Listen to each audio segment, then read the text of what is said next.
A próxima mulher a aparecer aqui no telão é a Cleni. Cleni Siqueira, 43 anos.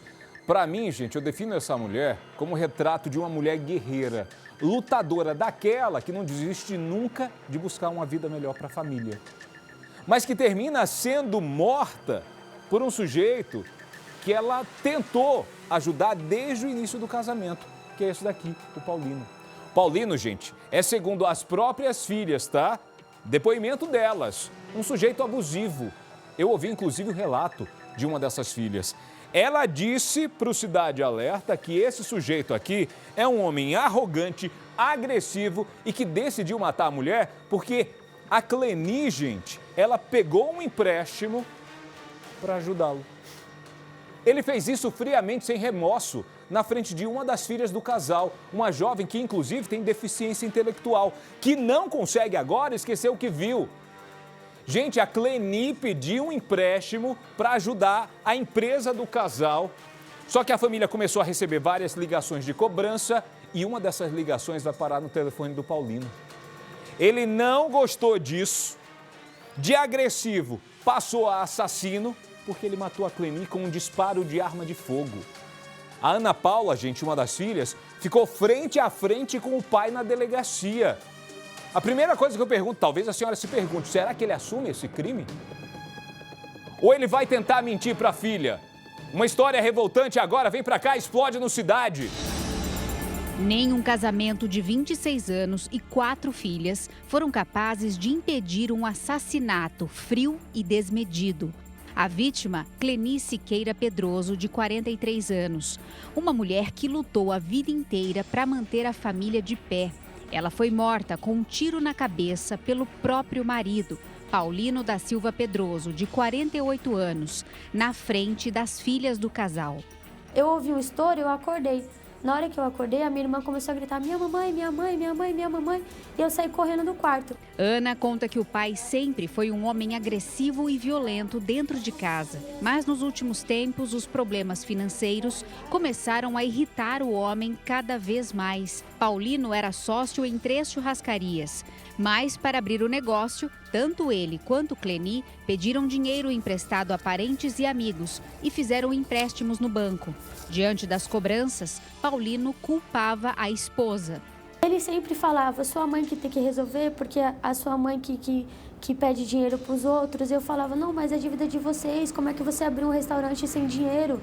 Pediu emprestado. Então, assim, para ele estava sempre tudo em ordem, os cartões dele estão sempre tudo em ordem. Mas dela, eu falava para ela, por que as coisas dele tá tudo pago e as suas não? Então, assim, ele sempre falava que era ela e eu falava, não, não é ela, a dívida é dos dois, vocês são casadas, vocês têm que se resolver.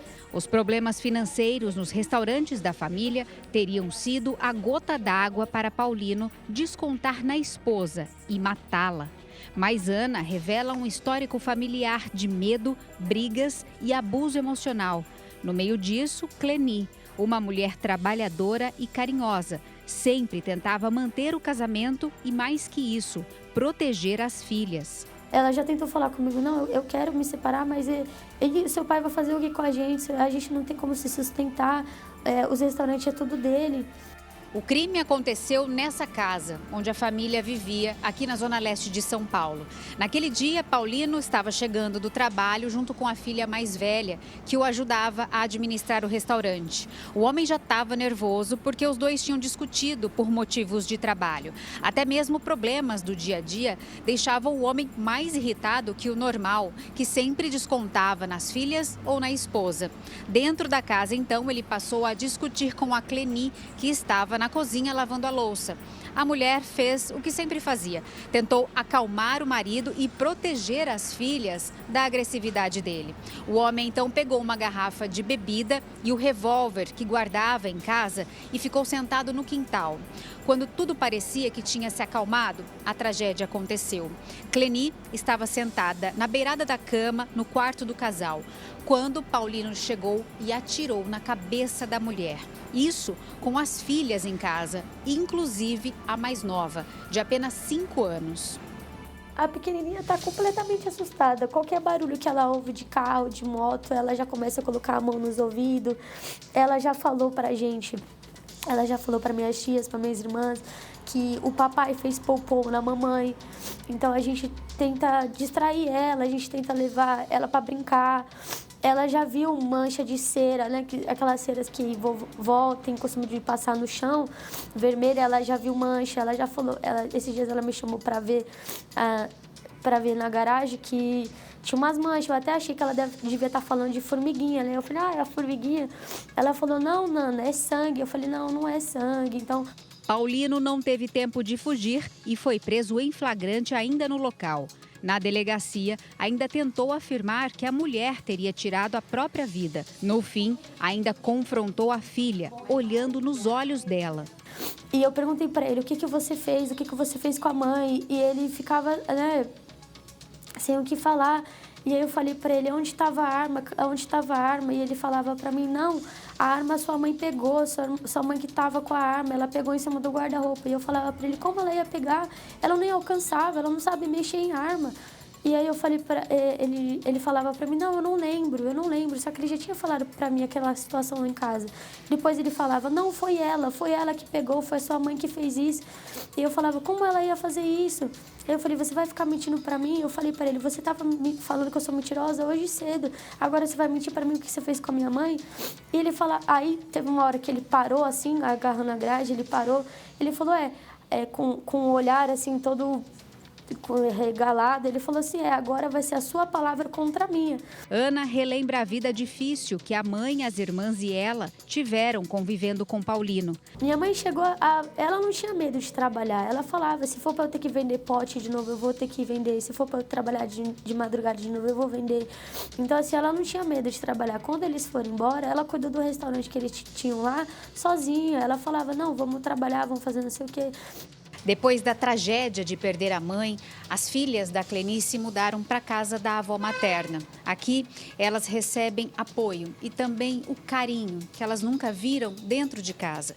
Isso porque, segundo as meninas, Paulino era um homem violento, sempre foi. E quando bebia, o que era frequente, ficava ainda pior.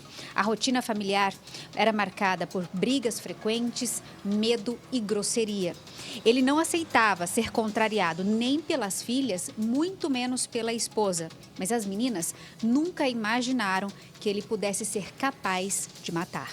Desde criança, quando eu era criança, ele bebia muito. Quando a gente era criança, ele bebia muito. Então, ele chegava em casa, ele quebrava tudo, ele jogava a panela no chão. Comigo e com as meninas, quando a gente ia em algum lugar, ele sempre, antes de chegar no lugar, ele falava pra gente, olha, vocês não pedem nada, vocês não façam eu passar vergonha. Ele falava pra gente, se acontecer alguma coisa, vocês vão chegar em casa, vocês vão apanhar. Então, assim, se a gente fizesse alguma coisa na frente das pessoas, ele não falava nada, ele só, tipo, não, tá tudo bem. Chegava em casa, a gente apanhava dele, a gente apanhava de cinta, aquela mão que ele tinha grossa, ele batia na gente, ele já bateu nas minhas irmãs. Nem a mãe de Cleoni imaginava o que a filha e as netas viviam dentro de casa com Paulino. A minha filha era uma menina que ela sempre queria proteger a família. Ela não falava nada para mim, nada, eu estou surpresa de tudo que está acontecendo. Ela sempre nunca falou nada. A família tem medo de Paulino alegar problemas psicológicos e, solto, fazer mal às filhas. Na verdade, pode-se alegar tudo, mas eu acredito que a justiça ela vai ser feita. Eu só sei que eu não quero, tipo assim, ele mais perto, sabe? Eu não quero ele perto da pequena, eu não quero ele perto da gente. A única coisa que eu penso é que eu quero que ele fique longe só. A gente tem medo dele agora, a gente ficou com muito medo. Então, a gente quer que ele pague na justiça e fique bem longe da gente. Ô, Gastela, eu não sei o que está acontecendo com essa humanidade. Eu não consigo entender um sujeito que deveria resguardar e proteger uma mulher que só queria ajudar, faz uma barbaridade dessa. É triste, é lamentável que a gente tem visto a intolerância com as pessoas, né? Seja companheiro, seja amigo. Então a gente vê que as pessoas perderam o respeito ao próximo, né, Dionísio? E a gente tem que lembrar, já que você fala em respeito, gente, na primeira agressão verbal, não deve deixar nunca chegar à violência física. É abandonar, é se afastar, levar as filhas embora, deixar essa história. Porque ela só queria ajudar ele, Gosteli. Exatamente, e fez tudo isso assim pensando no bem dele, no bem-estar da empresa, né? E aí ele ficou com essa raiva, essa ira, né? E acabou descontando e matando essa mulher, né? Muito triste, lamentável. Mas aí tem gente que pensa em casa, Dionísio, mas eu tenho filhos com esse sujeito. Como é que eu vou levar meus filhos para onde? Para onde é que eu deixo minhas crianças? Vão crescer sem pai. Melhor crescer sem pai presente do que a família inteira passar por isso. Uma mulher que perdeu a vida por conta, da loucura desse sujeito. Uma filha que já tem deficiência intelectual, que viu a mãe ser morta e que nunca vai tirar isso da cabeça. Duas perdas. Ele vai ficar preso, né? Também, né? Pois é. Vão ficar sem o pai, né?